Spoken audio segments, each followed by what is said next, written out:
Wir bleiben gleich mal in der Ural sitzen bzw. holen uns zwei bekannte Gesichter aus der Reiseszene in den Beiwagen. Claudio und Bruno vom Team Lagerfeuer, die setzen nämlich in Duisburg die Tradition der Reisevorträge wieder fort. Alle Infos, die gibt es dazu jetzt im Interview.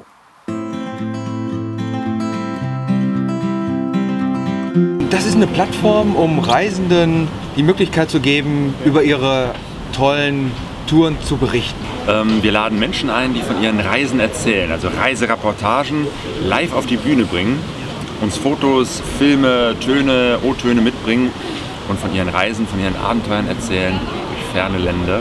Das schauen wir uns gerne an und es gibt eine ganze Menge Menschen, die dazukommen, die sich das auch gerne anschauen. Die Idee stammt noch von der Karawane, von Peter Stumm. Er hat vor über 20 Jahren, nachdem er von einer großen Reise zurückgekommen ist, nach einer Möglichkeit gesucht, wie kann man denn heutzutage über Reisen berichten. Damals noch klassisch mit Dia-Shows, Dia-Projektor und Tonaufnahmen noch vom Tonband oder teilweise wurden auch Schallplatten aufgelegt. All das waren Geschichten, die hat der Peter damals ins Leben gerufen und dann eben mit Freude auf die Bühne gebracht. Und zwar die Bühne vom Café Steinbruch. Das ist ein uraltes Lokal, ich glaube aus den 40er, 50er Jahren im Duisburger Stadtwald. Und irgendwann hat der Peter dann aufgehört mit der Karawane und Axel, Heinz und ich haben gesagt, diese Tradition oder diese Idee, Reisevorträge auf die Bühne zu bringen, ist so gut, wir müssen das weitermachen. Peter war begeistert, dass er ja Nachfolger gefunden hat und so entstand dann das Lagerfeuer-Team. Wir haben gesagt, wir brauchen aber noch mehr Support, wir brauchen noch Unterstützung und wir brauchen vor allen Dingen Leute, die fürs Lagerfeuer brennen. Und das waren dann eben unsere Freunde Claudio und Sonja. Die beiden haben super Erfahrung, gerade im Bereich Medien. Wissen wir genau, Pegaso-Reise ist ein ganz tolles Forum. Ja, und so entstand dann eben das Team aus 5 Köpfen ums Lagerfeuer. Und wir führen jetzt diese Tradition fort, weiterhin im Café Steinbruch, um eben Leuten diese tollen Reisevorträge zu zeigen.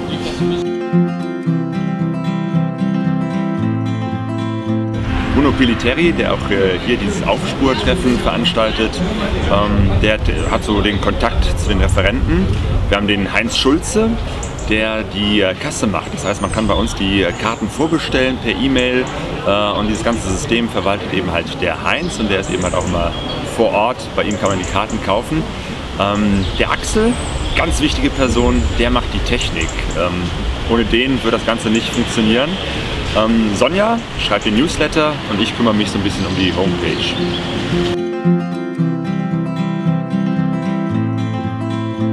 Ja, die Sumatra-Reise, das war im letzten Jahr. Wir waren 4 Wochen unterwegs, haben uns vor Ort 2 landestypische kleine Motorräder, 125er, ausgeliehen und waren damit eben halt quer durch diese großartige Insel unterwegs und haben unheimlich viele Menschen kennengelernt. Und das war auch so ein bisschen der Schwerpunkt der Reise, die Begegnung mit den Indonesiern.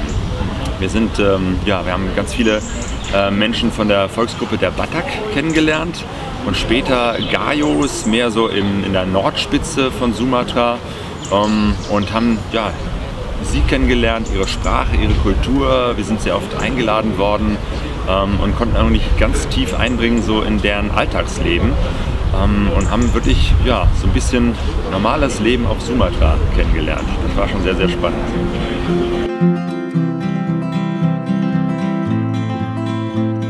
Ja, auf jeden Fall. Das ist eigentlich auch unser Zeitraum, in dem wir Vorträge zeigen, weil im Sommer sind wir selber unterwegs. Wir haben unsere Treffen. Das Publikum ist natürlich auch unterwegs. Die Leute, die Reiseszene oder die Reiseinteressierten sind im Sommer alle unterwegs. Und so haben wir gesagt, unsere Vortragssaison beginnt immer im Oktober und wird immer Anfang April enden. Wir haben dieses Jahr gestartet mit dem Indien-Vortrag vom Aufspur-Team, Highway. Jetzt im Dezember gibt es einen tollen Vortrag von der Familie Kaitinis über Marokko. Wir werden im Januar mit den Dune Hoppers weiterfahren, und zwar Alaska, Kanada. Danach machen wir eine Tour mit Manfred Hofmann quer durch Afrika. Und dann gibt es noch mal eine ganz, ganz tolle Zeitreise mit einem Referenten aus Polen, mit Lukas. Und er wird über eine Reise, eine abenteuerliche Reise eines Ehepaars berichten aus den 30er Jahren. Die beiden sind nämlich bis nach Shanghai gefahren. Und so füllen wir dann eben den kompletten Zeitraum bis Anfang April. Danach werden dann die Kisten geschlossen und dann gehen wir alle selber wieder auf große Tour.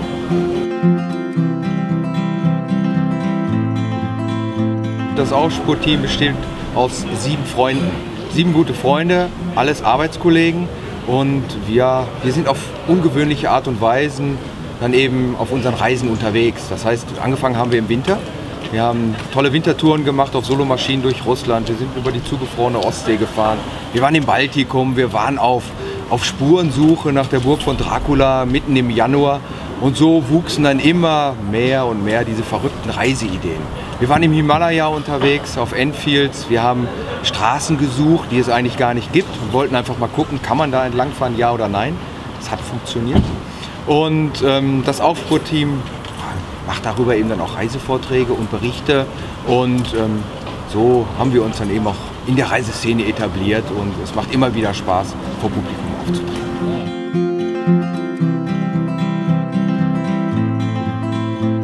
Klickt einfach auf lagerfeuer-duisburg.de. Dort gibt es alle Informationen, immer die neuesten Termine. Es ist schon sehr oft vorgekommen, dass wir Zusatztermine zu einzelnen Shows arrangieren mussten, weil die sehr schnell ausverkauft sind. Deswegen, bevor man Karten reserviert, auf jeden Fall erstmal auf die Homepage gucken und unter karten@lagerfeuer-duisburg.de kann man die Karten beim Heinz bestellen.